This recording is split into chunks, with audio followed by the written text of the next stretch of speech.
Saturday, September 24, 2022. It is surreal. Canada's Atlantic coast residents describe devastation as Fiona wipes away homes and knocks out power for thousands. Fiona ripped through Canada's eastern seaboard at hurricane strength after making landfall in Nova Scotia on Saturday, slamming the area with fierce winds and storm surge, sapping power for hundreds of thousands and washing away or collapsing some coastal homes. Fiona, now a post-tropical cyclone, had maximum sustained winds of 70 miles per hour as it continued to slowly weaken Saturday evening, according to the U.S. National Hurricane Center. But Canadian officials warned it remains a dangerous storm and the threats are not yet over. Its center was about 80 miles northwest of the coastal town of Channel Port aux Basques, in Newfoundland and Labrador, where the storm left a trail of devastation. Some coastal homes in the area collapsed and a few toppled structures fell into the sea or were surrounded by floodwater, pictures sent from the province Saturday morning showed. In Channel Port aux Basques, houses were washed away, Mayor Brian Button said in a Facebook video Saturday morning. Dangerous storm surges, ocean water pushed onto land, were expected in parts of Atlantic Canada, accompanied by large and destructive waves, forecasters said Saturday. Authorities in the province declared a state of emergency for the town amid multiple electrical fires, residential flooding and washouts, Saturday morning. Renee Roy, editor-in-chief of Wreckhouse Press, a local news publication, described a scene of carnage in the storm. Uprooted trees, at least 8 nearby homes vanished in the wake of a violent storm surge. Cabins floating by. A boat carried by floodwaters into the middle of a local playground. I've lived through Hurricane Juan and that was a foggy day compared to this monster, Roy, 50, told CNN. Hurricane Juan battered the Canadian coast as a Category 2 storm in 2003, knocking down power lines and trees and leaving behind extensive damage. It is surreal what is happening here, Roy added. Roy told CNN he evacuated from his home and staying with a cousin on higher ground. He has no idea if his home is still standing and emergency personnel stopped him from driving over to check. It was unsafe to do so, they warned. Pictures by another area resident, Terry Osmond, showed a collapsed building in Channel Port aux Basques surrounded by seawater at the shoreline, and splintered wood and other debris were scattered across town. Never in my lifetime has there been so much destruction in our area, Osmond, 62, wrote to CNN. A woman in town was rescued from water Saturday afternoon after her home collapsed, the Royal Canadian Mounted Police said. She was taken to a hospital. The extent of her injuries wasn't immediately known, police said. About a 30-minute drive to the east, several buildings were blown apart in the coastal Newfoundland community of Burnt Islands. Video posted to Facebook by Pius Scott showed homes, or parts of them, collapsed in heaps, and debris littered the ground and seawater. Canadian Prime Minister Justin Trudeau said in a Saturday afternoon news conference the government was assessing damage from the storm but officials had already begun helping communities who were affected, including approving Nova Scotia's request for federal assistance. The Canadian Armed Forces will also be deployed to the region to assist in damage assessment and cleanup, Trudeau said. Meanwhile, power outages were reported for nearly 500,000 utility customers in Atlantic Canada by Saturday evening, including more than 339,000 in Nova Scotia and more than 84,000 on Prince Edward Island, according to PowerOutage.com.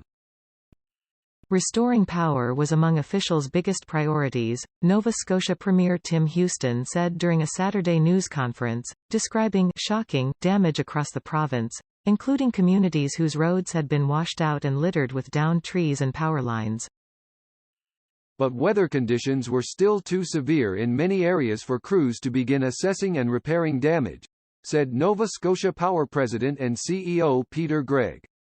More than 900 power technicians are on their way to the area. But with parts of the province still experiencing storm conditions, Gregg added some customers may experience power outages for several days.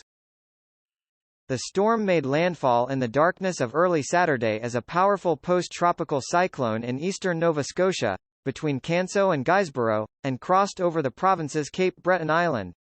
Officials in the Cape Breton area declared an emergency and asked people to shelter in place. The Cape Breton Regional Municipality wrote on Twitter Saturday afternoon telecommunication systems were making it difficult for officials to receive information and urged residents to remain sheltered and not to travel. There are more than 70 road closures and hazards, it warned.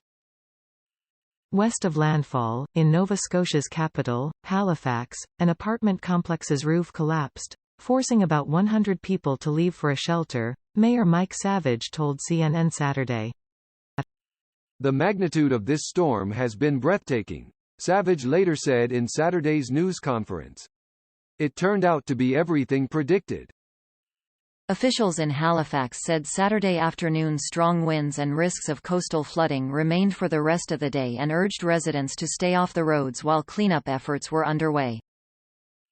In the Prince Edward Island capital of Charlottetown, police tweeted photos of damage including a home's collapsed ceiling. Conditions are like nothing we've ever seen, Charlottetown police tweeted early Saturday. On its forecast track, Fiona's center was expected to move across Labrador and over the Labrador Sea late Saturday and Sunday, the Hurricane Center said. Large swells generated by Fiona, which could cause life-threatening surf and rip current conditions, were affecting Atlantic Canada, the northeastern U.S. coast, and Bermuda Saturday evening, the center added. Gale force and storm force winds were expected to continue blowing through parts of Atlantic Canada through early Sunday, the center said. Saturday morning, hurricane force gusts were reported across parts of maritime Canada, generally ranging from 70 to 95 miles per hour, 110 to more than 150 kilometers per hour. A top gust as of mid-morning was 111 miles per hour, 179 kilometers per hour, in Arisaig, Nova Scotia, according to Environment Canada. Rainfall could total up to 10 inches in some places, and significant flooding is possible, forecasters said. The storm already claimed the lives of at least 5 people and shut off power for millions as it battered islands in the Caribbean and the Atlantic earlier this week. Fiona had been a Category 4 storm early Wednesday over the Atlantic after passing the Turks and Caicos and remained so until Friday afternoon, when it weakened on approach to Canada. It became post-tropical before making landfall, meaning instead of a warm core, the storm now had a cold core. It does not affect the storm's ability to produce intense winds, rain and storm surge, it just means the storm's interior mechanics have changed. Fiona had the potential to become Canada's version of Superstorm Sandy, Chris Fogarty, Canadian Hurricane Center manager, said before Fiona hit. Sandy in 2012 affected 24 states and all of the eastern seaboard, causing an estimated $78.7 billion in damage.